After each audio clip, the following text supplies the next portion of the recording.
Hello friends, welcome to Iroda Machi Samayal. இது நம்ம வீட்டு சமையல். இன்னைக்கு நம்ம பார்க்க போறது தலக்கறியில இன்னைக்கு ஒரு சூப்பரான ஒரு அருமையான ஒரு கிரேவி ஒன்னு செய்யலாம். இந்த கிரேவி பாத்தீங்கன்னா நல்ல டேஸ்டா சூப்பரா இருக்கும். இது எப்படி செய்யலாம்னு பாப்போம். நம்மளோட சேனல்ல சப்ஸ்கிரைப் பண்ணாதவங்க சப்ஸ்கிரைப் பண்ணிக்கங்க. சமையல் குறிப்புகள்லாம் உடனே உங்களுக்கு வேணும்னு நினைச்சீங்கன்னா பக்கத்துல இருக்க பெல் பட்டனை அழுத்தி வச்சுக்கோங்க. அப்படியே Facebook, Instagram, ஷேர் சாட்டை ஃபாலோ பண்ண மறந்துடாதீங்க. பாருங்க தலக்கறி வாங்கிட்டு வந்து நம்ம என்ன பண்ணிருக்கேன் ஒரு 5-6 வாட்டி நல்லா கழுவி எடுத்து வந்து வச்சிருக்கேன். ஏன்னா இதை வந்து நல்லா மேல இருக்க முடியெல்லாம் நல்லா பொசிக்கிட்டு கொடுப்பாங்க. அதனால இது ஒரு 5-6 வாட்டி நல்லா கழுவணும். கருப்பாக உங்களுக்கு அழுக்கு வரும். அதுக்கப்புறம் எக்ஸ்ட்ரா இருக்க எலும்பெல்லாம் இருக்கும் இல்லைங்களா, அதெல்லாம் எடுத்துடணும். இப்போ இதுக்கு வந்து என்ன பண்ணலாம், இந்த அளவுக்கு உப்பு போட்டுக்கலாம்.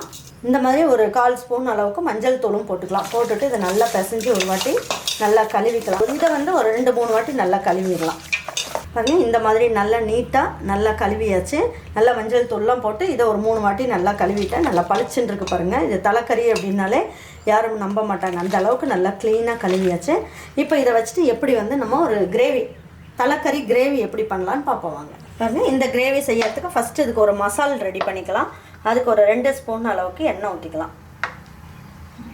1/2 ஸ்பூன் அளவுக்கு சோம்பு, 4 கிராம்பு, 1/4 ஸ்பூன் அளவுக்கு ஜீரகம், 1/4 ஸ்பூன் அளவுக்கு மிளகு எடுத்து வச்சுருக்கேன். இதை போட்டுக்கலாம்.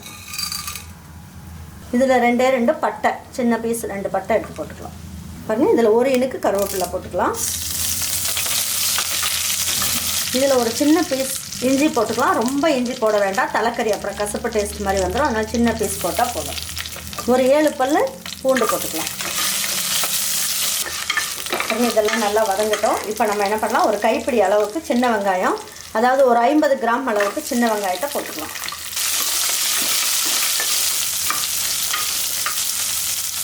இதுலேயே கொஞ்சமாக மல்லி இலை போட்டுக்கலாம்.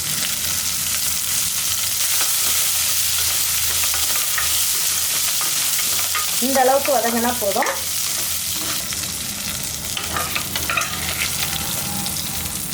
பாருங்க இது நல்லா ஆறட்டும். ஆறுனதுக்கப்புறம் இதில் ஒரு 1/4 மூடி அளவுக்கு தேங்காய் துருவி வச்சுருக்கேன். அதையே நல்லா 2த்தையும் ஒன்றா போட்டு நல்லா நைஸாக அரைச்சிட்டு எடுத்து வச்சுக்கலாம். இப்போ கிரேவி எப்படி பண்ணலான்னு பார்ப்போம்.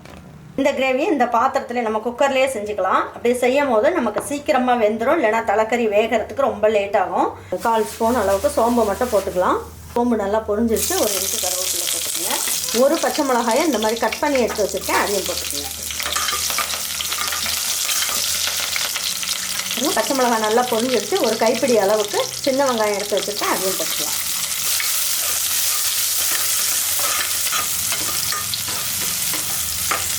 பாருங்கள் இந்த அளவுக்கு வதக்கினா போதும். இப்போ நான் என்ன பண்ணியிருக்கேன், 2 தக்காளி எடுத்து நல்லா கட் பண்ணி எடுத்து வச்சுருக்கேன், அதையும் போட்டுக்கலாம். இந்த குழம்புக்கு தேவையான அளவுக்கு உப்பும் ஒரு 1/4 ஸ்பூன் அளவுக்கு மஞ்சள் தூளும் எடுத்து வச்சுருக்கேன், இதையும் போட்டுக்கலாம்.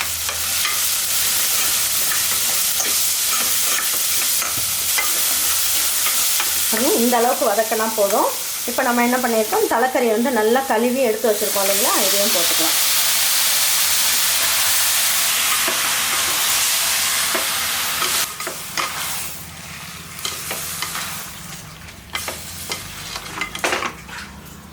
பாருங்கள் இந்த கறியை நல்லா வதக்கியாச்சு. இப்போ நல்லா உருண்டு நல்லா வந்துருச்சு. பாருங்கள் கறியெல்லாம் நல்லா உருண்டு நல்லா வந்துருக்கு பாருங்கள். இப்போ இந்த ஸ்டேஜில் நம்ம என்ன பண்ணலாம், இப்போ இது நம்ம வீட்டில் அரைச்சி வச்ச குழம்பு மிளகாய்த்தூள் டேபிள் ஸ்பூனில் ஒரு 2.5 ஸ்பூன் அளவுக்கு போட்டுக்கலாம். இது மூளையெல்லாம் எடுத்து தனியாக வறுத்துக்கலாம். தலை மட்டும் போட்டு நம்ம இந்த குழம்பு வச்சுக்கலாம்.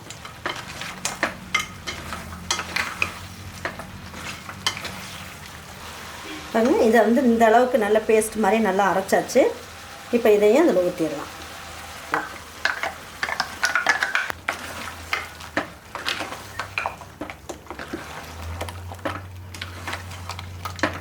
மிக்சிலெல்லாம் மசாலா ஒட்டியிருக்கோம் இல்லையா, அதிலே கொஞ்சமாக ஒரு 200 ml அளவுக்கு தண்ணியை ஊற்றி நம்ம அதில் ஊற்றிக்கலாம். இந்த முழுகிற அளவுக்கு நல்லா தண்ணி ஊற்றினீங்கன்னா கரெக்டாக இருக்கும். இப்போ குக்கர் மூடி வச்சிடலாம்.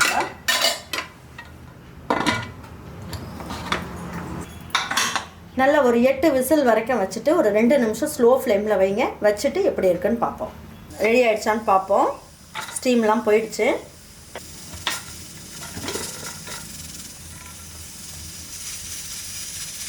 கிரேவி வந்து நல்லா ஜம்முன்னு ரெடி பண்ணிட்டோம். இப்போ இதை எடுத்து வச்சு பரிமாறிக்கலாம்.